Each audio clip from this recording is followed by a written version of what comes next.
اعوذ باللہ من الشیطان الرجیم بسم اللہ الرحمن الرحیم۔ السلام علیکم۔ کاشان بصیرت کی جانب سے کتاب میزان الحکمت کی دوسری جلد کے چھٹے حصے کے ساتھ میں حاضر ہوں۔ میرا نام ہے شفیہ نقی۔ آج ہم اس کتاب کو صفحہ نمبر 59 یعنی 59 سے پڑھنا شروع کریں گے، جہاں پر چوتھی فصل نمبر 4 کا آغاز ہو رہا ہے، اور اس فصل کا عنوان ہے جدال۔ باب نمبر دیا ہوا ہے 492 492، اور اس کا جو نیچے دوسرا عنوان ہے قابل مذمت جدال، اور بریکٹ میں لکھا ہے لڑائی۔ قرآن مجید میں اس کے بارے میں سورہ حج کی آیت نمبر 2 نیچے دی گئی ہے، جس کا ترجمہ ہے، اور لوگوں میں کچھ ایسے بھی ہیں جو بے جانے بوجھے بے ہدایت پائے، بغیر روشن کتاب کے جو اسے راہ بتائے، خدا کی آیتوں سے منہ موڑے، خواہ مخواہ خدا کے بارے میں لڑنے مرنے پر تیار ہیں۔ ایک اور آیت قرآن مجید کے سورہ المؤمن کی آیت نمبر 4، جس کا ترجمہ ہے، اللہ کی آیتوں میں بس وہی لوگ جھگڑے پیدا کرتے ہیں جو کافر ہیں۔ اور آیت نمبر 5 سورہ مومن کی، اور بیہودہ باتوں باطل کی آڑ پکڑ کے لڑنے لگے تاکہ ان کے ذریعے سے حق کو اکھاڑ پھینکیں۔ سورہ مومن کی ہی آیت نمبر 35، جس کا ترجمہ ہے، جو لوگ بغیر اس کے کہ ان کے پاس کوئی دلیل آئی ہو اللہ کی آیتوں میں خام خواہ جھگڑے کیا کرتے ہیں، وہ خدا اور ایمانداروں کے نزدیک سخت نفرین کے قابل ہیں۔ اس کے آگے سورہ مومن کی آیت نمبر 55 ہے، جس کا ترجمہ ہے، جن لوگوں کے پاس خدا کی طرف سے کوئی دلیل تو آئی نہیں، اور پھر وہ خدا کی آیتوں میں خام خواہ جھگڑے نکالتے ہیں، ان کے دلوں میں بڑائی کی بیجا ہوس اس کے سوا کچھ نہیں، حالانکہ وہ لوگ اس تک کبھی پہنچنے والے نہیں۔ سورہ شورا کی آیت نمبر 16، اس کا ترجمہ ہے، اور جو لوگ یہ مان لیے جانے کے بعد اللہ کے بارے میں خام خواہ جھگڑا کرتے ہیں، ان کے پروردگار کے نزدیک ان کی دلیل لغو باطل ہے، لغو وہ باطل ہے، اور ان پر خدا کا غضب اور ان کے لیے سخت عذاب ہے۔ آگے اس کا قول مؤلف لکھا ہوا ہے، اس بارے میں مزید آیات کے لیے ملاحظہ ہوں۔ آل عمران آیت نمبر 65، سورہ اعراف 70، انفال آیت نمبر 5، کہف آیت نمبر 53 اور 55، 53 and 55، سورہ مریم آیت نمبر 96، سورہ حج 7، 8 اور 67، 67، سورہ فرقان آیت نمبر 51، 51، سورہ شورا آیت 34 اور سورہ زخرف آیت 57۔ اسی موضوع اسی عنوان پر جو حدیث شریف ہے، حدیث کا نمبر ہے 2282 2282۔ جدال، لڑائی جھگڑے سے بچتے رہو کیونکہ یہ شکوک کا موجب بنتی ہے۔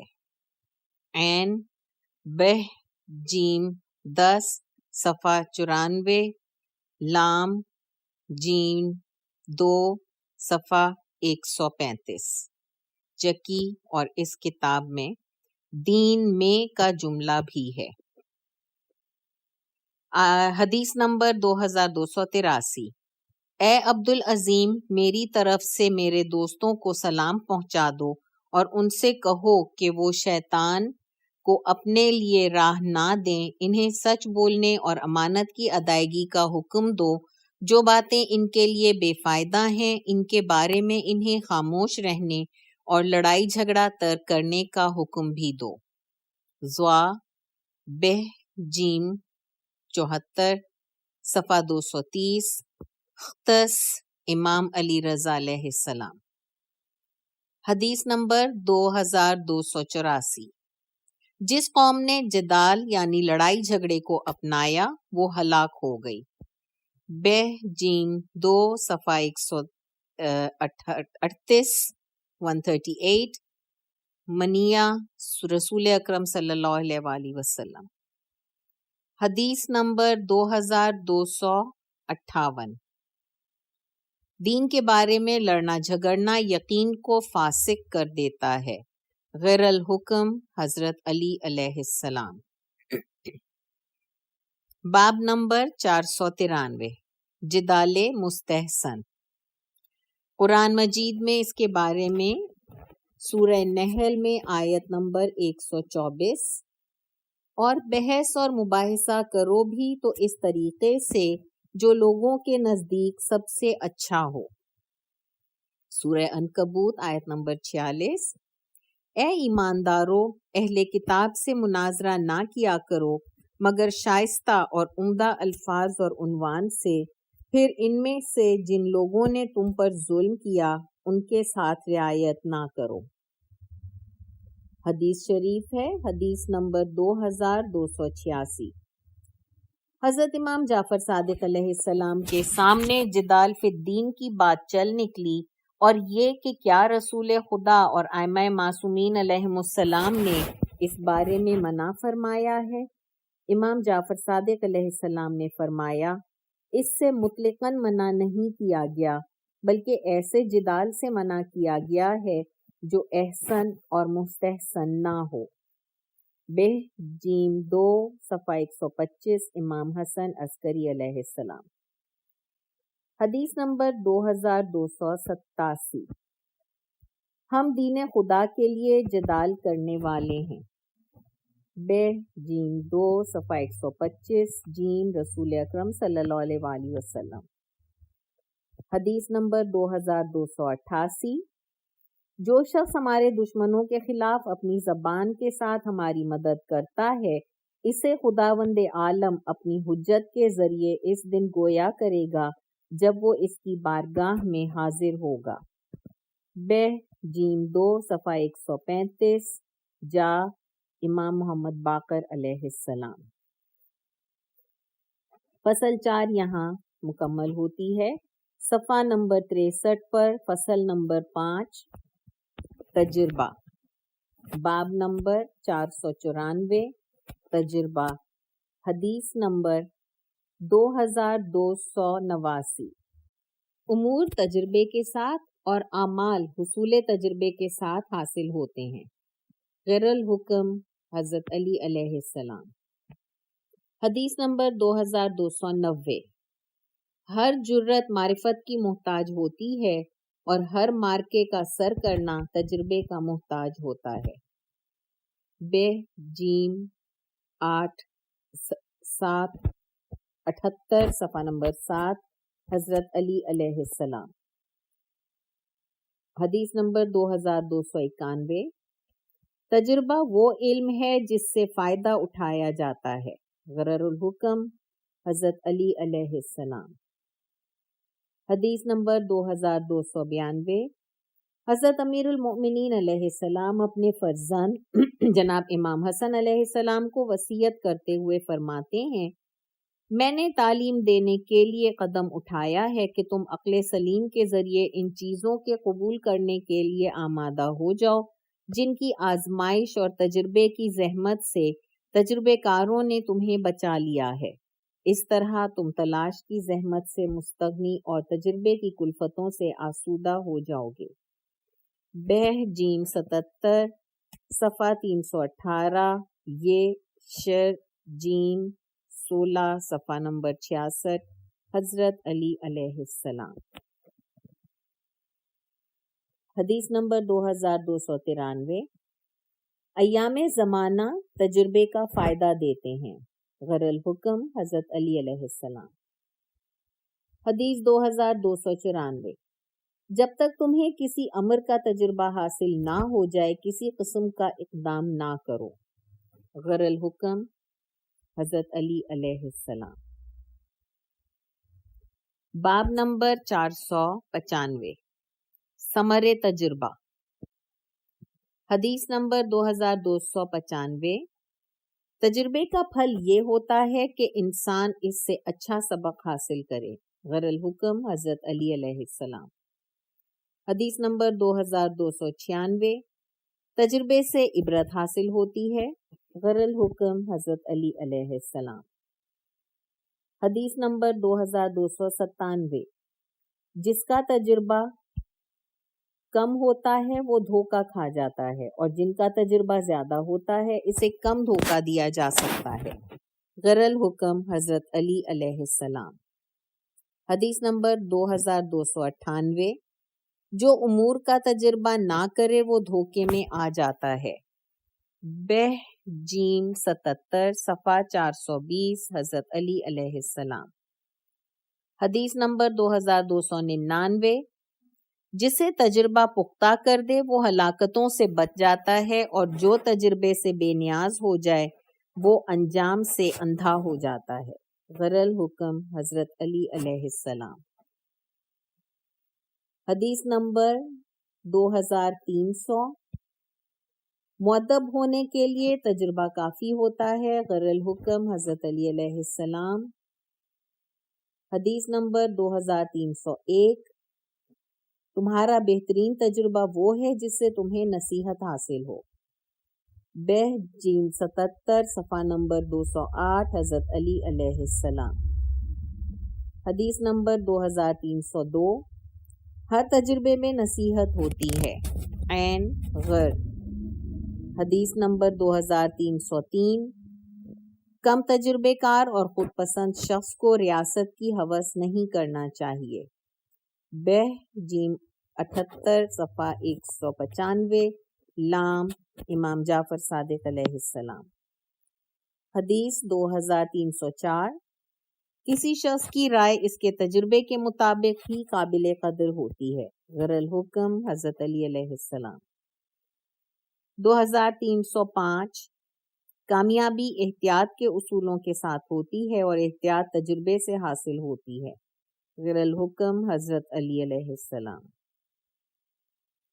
2306، جو تجربے کی حفاظت کرتا ہے اس کے سارے کام ٹھیک ہوتے ہیں۔ غر الحکم حضرت علی علیہ السلام۔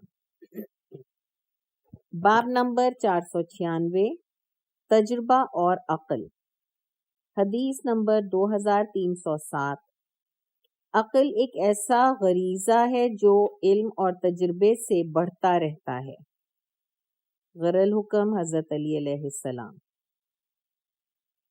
حدیث 2308، عقل تجربے کا تحفظ کرتی ہے۔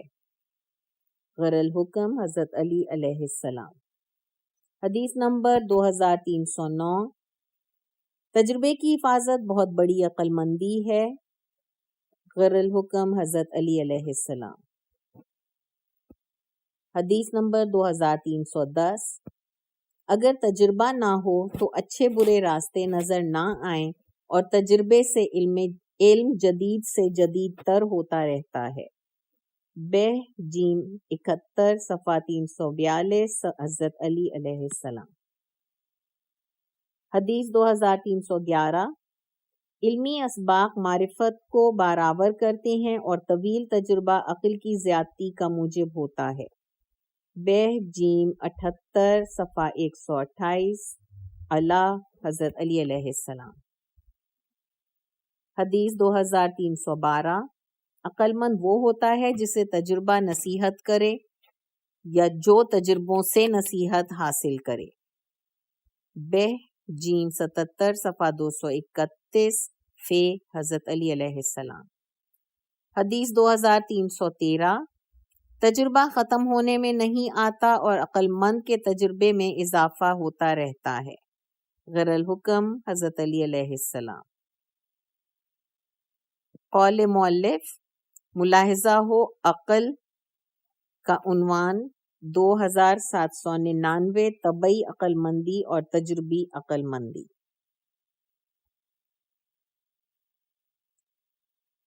صفحہ نمبر 67 کتاب کا یہاں شروع کر رہے ہیں۔ اس پہ فصل نمبر 6 کا آغاز ہو رہا ہے۔